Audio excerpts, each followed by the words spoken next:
Hello, Aries. Welcome to your weekly reading. Um, First of all, what I want to mention is I have here the Empress in the Joie de Vivre deck as well as the Rider-Waite deck. And the Empress deals heavily with fertility, okay? So this is a week where not only are you going to be very, very alluring and attractive to the opposite sex, it's also, or to whoever, whatever gender that you're dating. You're going to be very attractive towards people around you. You're going to be oozing pheromones. And you're going to be seen as very, very fertile. You could also be on a very fertile cycle. And, so needless to say, be very careful when it comes to, unwanted pregnancy. Be very careful when it comes to people coming out of the blue and just soliciting you for dates and things like that. Okay, so it's just the energy that you embody. It's all very, very positive, and I don't feel like you're going to be complaining, but it's highly indicative of fertility. So be careful, use protection. For those that are expecting or those that are wanting to get pregnant, congratulations then. So that's where I want to start off. I feel like with this love reading, for many of you, you've been waiting on something with the Three of Wands. This is like waiting to embark on a new journey, waiting to kind of escalate, take things to the next level, waiting for some type of a step up in your relationship. Like, are we moving in together? Are we getting married?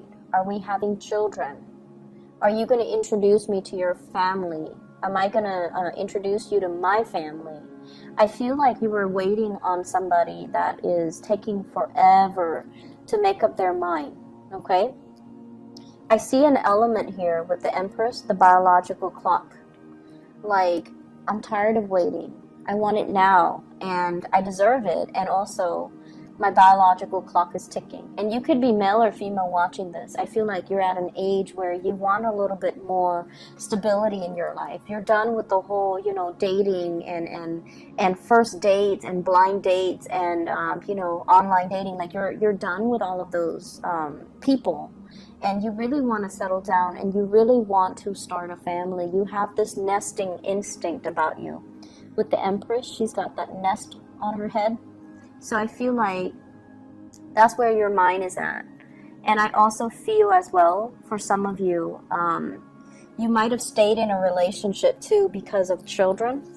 You care about the kids, but then your partner, you feel they're not really carrying the weight, or you feel like you have to, be not only the mother or the father to your children, but you also have to play the parental role with your relationship partner, telling them what they need to do, telling them to step up their game, and telling them that, hey, I'm doing everything in the relationship, where are you? So I see that element here about, needing to make demands. And if you need to make demands, go ahead and do so. Because I feel like the other person is going to step up, okay? If you are dealing with a water sign, I have here the Queen of Cups. This is a Pisces, a Cancer, a Scorpio. This is somebody that is going to be there with you. So the problem with water signs is that they don't really take initiative, even the best of them. I mean, if you tell them, hey, I really need this, that will really light a fire under their butts and get them going. Because I feel like, as intuitive as they are, I feel like they miss the big things. Like they see the little details, like they'll cook you breakfast in bed because they're really sweet. They'll buy you flowers. They'll, be there for you and just listen to all your vents and all your frustration all day, every day if you need to vent. Because emotionally, they know that it's important. But I feel like sometimes they miss the tangible aspect of a relationship, So you kind of have to tell them, and you kind of have to give them a time frame, and you kind of have to tell them, I need this done within an hour. Because if you tell them I need it done, they might, ponder over the best way to do something, and then they waste a lot of time. So as spirited as you are, you have to learn to communicate with this person in a way where it expresses that, I know you don't agree with this, but I need this done. I need help, you know. So whatever it is that you are dealing with this person, I just feel like if it's child rearing, if you have children with a water sign, they might be the really, really sweet and, you know, they might be seen as the nice, nurturing parent. And you might be seen as the person, like the disciplinarian. And you feel like that's not fair, you know, so then you have to get them on board with you so that the two of you have an understanding or an agreement about how to raise the kids. So if you were dealing with a water sign, I feel like things need to be spelled out, okay? This is someone who's very loving, very nurturing as well, but they don't really take initiative the way that you do, and so dealing with them can be a little bit exasperating, okay? For others of you, there has been a lot of waiting, and the other person is not really making a move. And if that is the case, you're going to be moving on, okay?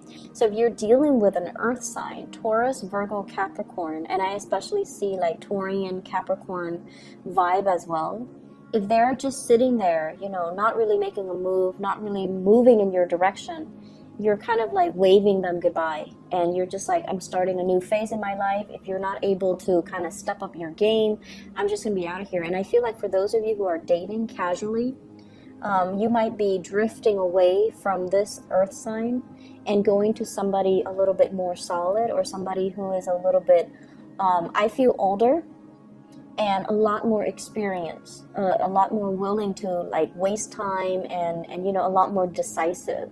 So this is the week where you are definitely making major decisions in your love relationships, coming into this sense of abundance. You're beautiful, you're highly sought after, you are the life of the party, you really stand out, and you stand out from amongst the crowd, and you have a gazillion options to choose from. So if somebody is very wishy-washy with their intentions and with their love, it could be the water sign or even the earth sign, you're really not going to entertain, and you're not going to waste time, because you feel like, you know, time is precious, I've got a gazillion things to do. So if I set a date with you and I spend and invest the time in you, and you're not really making a move, I'm not going to waste any more time. So this is like taking ownership of your time and making decisions as well, to kind of go with the people that actually, you know, give you like concrete ideas as to what they want, or what they want from the relationship, rather than waiting and wasting your time on people that are not coming back, or wasting time on people that are not really making a move towards you. I feel like you like an earth sign. But they're very perplexed by you. They might be a little bit threatened. They might feel intimidated, or they might feel like you're a little bit careless, or you're moving too fast, or you have a lot of suitors, and that might be why they're not making a move. So if that is the case, then you kind of need to reach out and, you know, tell them how you feel. And then if they're still not budging, then, you know, goodbye. But I feel like it's like this. They see you with all your plans and all your ideas, and you're constantly on the go. You're probably very metropolitan. I see, and it's weird, but I feel like some of you are, you know, like a big city type of a person, and the other person is like a small town type of a person.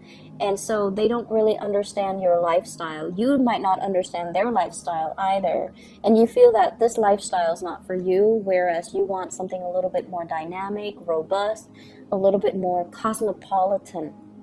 And they don't understand it. So I feel like there are ideological differences. It doesn't mean that it's not going to work.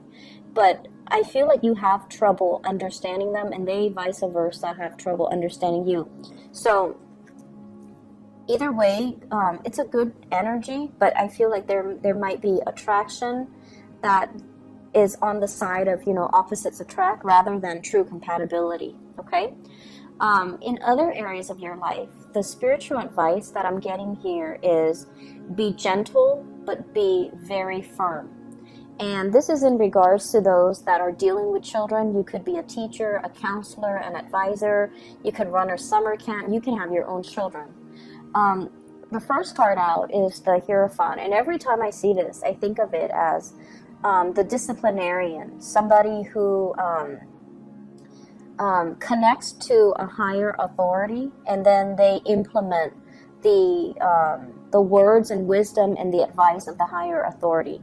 This is what I usually call like childhood conditioning. If you've had parents who were very, very strict, and you know, many of you were rebellious when you were young too. You were quite a handful. And I feel like, you know, when you bring this energy into your current environment where you're dealing with children, you tend to be like this too, like very, very strict, very unforgiving. But this is a week where it's telling you, you know, you can actually get a lot more done if you were, or get them to see things your way, or to get them to kind of listen to you if you behave like this rather than behaving like the Hierophant. So this is someone who is very nurturing, very loving, has a lot of abundance. And, you know, this is somebody that is very fertile.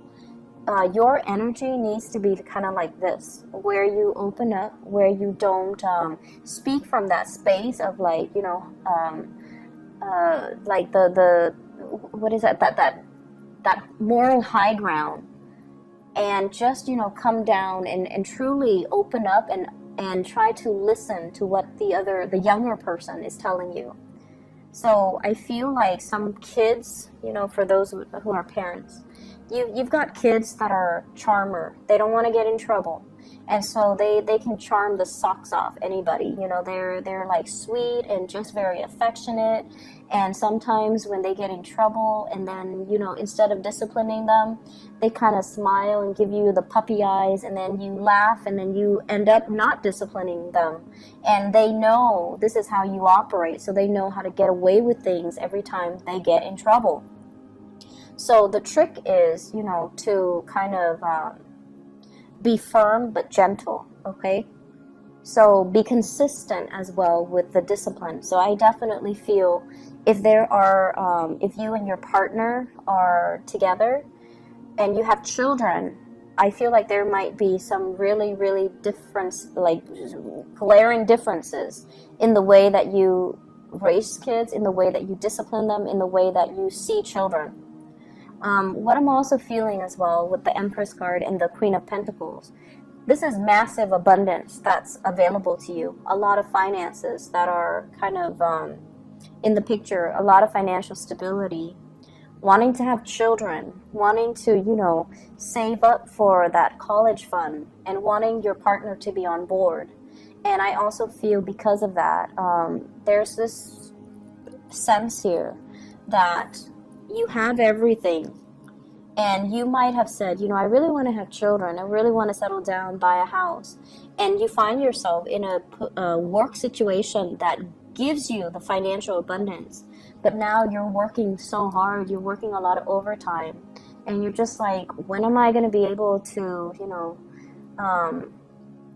even retire? Or when am I going to be able to take the time to see my grandkids, or have the time away from work to have children?